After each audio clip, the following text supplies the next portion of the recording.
ও ভাবি, আপনি চাইলে তো আর কয়টা দিন থেকে যেতে পারতেন।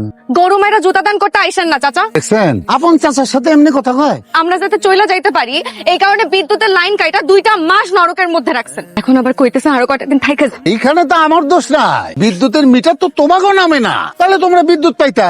আর এই বাড়িটা যদি তোমাগো নামে থাকতো তাও একটা কথা ছিল, কিন্তু আব্বা চান তো এই সহায় সম্পত্তি সব আমার নামে লিখে দিয়ে গেছে, তোমাগো নামে তো কিচ্ছু নাই। থাক বজুল ভাই, আর কোনো কথা শুনতে চাই না, কোনো কথা কইতেও চাই না, অনেক কথা হয়েছে। এখানে শুয়ার বাপের কবরটা রইলো, এটা আবার তুলে পালায়েন না। আপনি কি বলেন এসব? ভাইজানের কবর কবরের জায়গাতেই থাকবে, এখানে কেউ কোনোদিন হাত দিব না। আপনারা মাঝে মধ্যে আইসা কবর জিয়ারত করে যায়েন। আরে কি যে হইলো, আল্লাহ হুট করে আমার ভাইজান তার লগে নিয়ে গেল। আল্লাহ আমার ভাইজান তুমি বেশ নসিব করে দিও। কুমিরের কান্না বন্ধ করেন তো চাচা, এইসব আর দেখতে ইচ্ছা করে না। তারা আমাদের উঠাই দিছেন, আমরা চইলা যাইতেছি। আপনাদের সাথে আর কোনো কথা নাই। সরেন, আপনি সরেন, কাজ করতে দেন। কেমন ব্যাপার আপনাদের যা খুশি।